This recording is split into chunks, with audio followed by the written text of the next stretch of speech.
Welcome to the news at 4 on Leadership Television. My name is Winifred Ugbebo.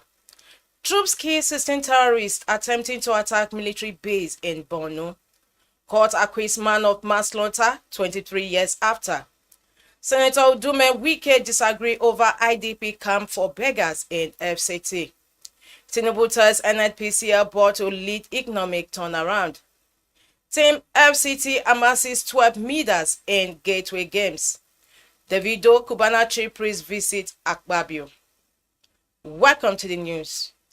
Troops of Operation Hadinkai Joint Task Force on Friday killed 16 terrorists who attempted to attack 25 Task Force Brigade Damboa in Damboa local government area of Borno State. Leadership Television reports that terrorists had recently scaled up attacks on military bases in the state, killing some troops in Mate and Ran in Mate and Kalabage local government areas. However, the tide changed in Damboa, where in a coordinated response with the air component, troops swiftly aborted the terrorist effort to attack another military base. Confirming the troops' success on Friday, the Nigerian Army in its social media platform said at about 1 a.m. on Friday, 23 May 2025, the gallant troops of Operation Hadinkai sighted a group of ISWAP/Boko Haram terrorists in Damboa and immediately engaged them with sustained indirect fire. It added that although an ammunition storage area was hit during the exchange, it was quickly brought under control with no further escalation. Further confirming the killing of the terrorist, the acting deputy director Operation Hadinkai, Captain Ruben Kovagia, said troops were in continuation of the offensive against the terrorists. After more than 2 decades of uncertainty, an upper Sharia court in Rijia, Lemo, Kano, has acquitted one Sabiu Aliu of Unguwa Uku, who was charged with manslaughter in 2002 over the death of a cyclist. Ali was accused of unintentionally killing the cyclist Ibrahim Wada Musa in a road accident and was arraigned before the court that same year. He was, however, granted bail soon after the initial hearing. However, the trial was put on hold following a civil disturbance that led to the burning of the court building. The case remained dormant for 23 years until it was recently revived. Upon the revival, Aliu's defense counsel challenged the fresh charges, arguing that the lengthy delay violated legal procedures and infringed upon his client's rights. In his ruling, Kadi Aliu Jibrin Dazaki upheld the defense argument and acquitted the defendant, stating that the charges lacked legal merit due to procedural flaws and the extraordinary delay. In another development, Senator Ali Ndume and FCT Minister Nyesom Wike have disagreed on how best to tackle the growing population of beggars in Abuja. While presenting the 1.7 trillion naira 2025 FCT budget to the National Assembly, Ndume proposed setting up an IDP camp for beggars, drawing inspiration from a 1970s Kano State initiative that provided shelter, food, and vocational training for the indigent. Ndume stressed that many street beggars are victims of economic hardship and urged a compassionate, long-term solution over the current strategy of arrest. He also recommended enhancing city security by deploying police officers every 200 meters from evening until morning. In response, Wike acknowledged the proposal but said the FCT lacks the capacity to sustain such programs. He noted that past interventions had failed as many beneficiaries returned to the streets. Following the exchange, Leadership Television visited the streets of Abuja to gather public opinion, with residents expressing mixed views on the proposal and the ongoing street begging issue. The FCT minister, FCT is not his own state. He has his own state as a leader. And he come to Abuja to come and work. His work he's doing is begging too. Because people are begging him, he's begging Mr. President. If he doesn't beg Mr. President, he's begging the National Assembly members. Is it because of the difference between poor and big? It's just a privilege. One must say everybody should go back to their own various way. Nigeria is for all of us. If we need to rehabilitate them.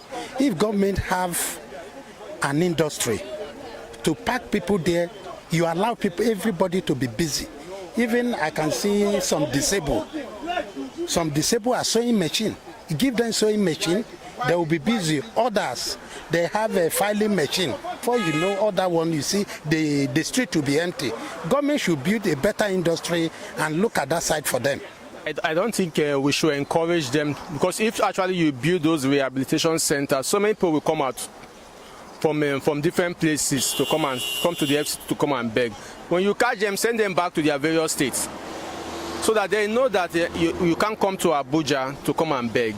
Just send them back to their states, because I think I will support the FCT minister for just send them back to their state. Don't agree on it. Don't keep them here, because you can't rehabilitate people. If you rehabilitate them, what next? You provide job, you provide house, you provide feeding for them, and you definitely need to give them stipend. So if you don't do those things, they go back to the streets. So there's no need. When you catch them, just send them back to their various states. To me, I think they have originator where they come from. Since they have where they come from, the best bet is to send them their state so that they can go to their state and beg. So their governor will be seeing them and knowing exactly what is happening. It should not be something they say they should push to Abuja or wherever for them to turn to beggar. If you born a child that is a beggar, you control him, not to push it outside, become a public nuisance. So the best bet is for government to find out which state they come from, they send them to the state, so that the governor that is taking allocation will definitely know what to do with the allocation and know how to help them. In another news, President Bola Tinubu has urged the new board of the Nigerian National Petroleum Company Limited, NNPCL, to consolidate the gains of the ongoing economic reforms, which have attracted commendations for the resilience and competitiveness of the Nigerian economy. At the inauguration of the NNPC Limited board at the State House on Thursday in Abuja, the president, in a statement by his spokesman, Bayo Onanuga, said he selected the board members painstakingly to ensure quality leadership. President Tinubu said the ongoing economic reforms, have yielded results with local and international acknowledgements.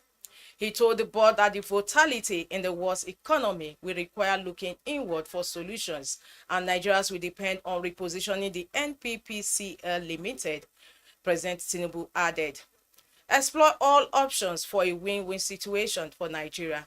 I'm so proud of you and believe you will succeed." The Group Chief Executive Officer of NNPCL, Bashir Bayo Ojulari, said the team had already met with industry stakeholders to review operations and business relationships.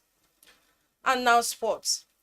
Team FCT has recorded an impressive performance at the ongoing 22nd National Sports Festival, NSF, tagged Gateway Games 2024 in Abeokuta, Ogun State.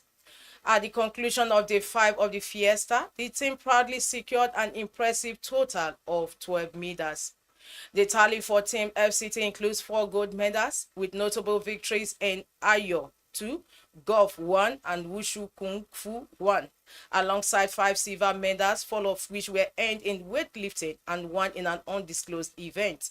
Additionally, the team has garnered 3 bronze medals achieved in taekwondo, beach volleyball, and weightlifting, respectively. Team FCT anticipates more medals in the remainder of the games, which will end on May 30, 2025. And now, entertainment. Afrobeat superstar David Adeleke, popularly known as Davido, on Thursday paid a courtesy visit to the Senate President Godswill Akpabio in Abuja. The visit, which has since gone viral on social media, also featured prominent nightlife entrepreneur and celebrity barman Pascal Okechukwu, widely known as Cubana Chiefpriest. A video from the meeting was shared on Instagram by Cubana Chiefpriest following the Senate President in a cordial interaction with Davido and his entourage. In the clip, Akpabio is seen addressing the team while holding a document before posing for photographs with the celebrity guest. While the purpose of the visit was not officially disclosed, it appeared to be a social call aimed at fostering goodwill and strengthening ties between Nigeria's political and entertainment spheres. That concludes the news at 4 on Leadership Television. For more, log into www.leadership.ng. Thanks for joining us. Thank you for watching. For sponsorship and advert placements, please contact 080-3688-6158. Last Word Leadership Podcast Studio.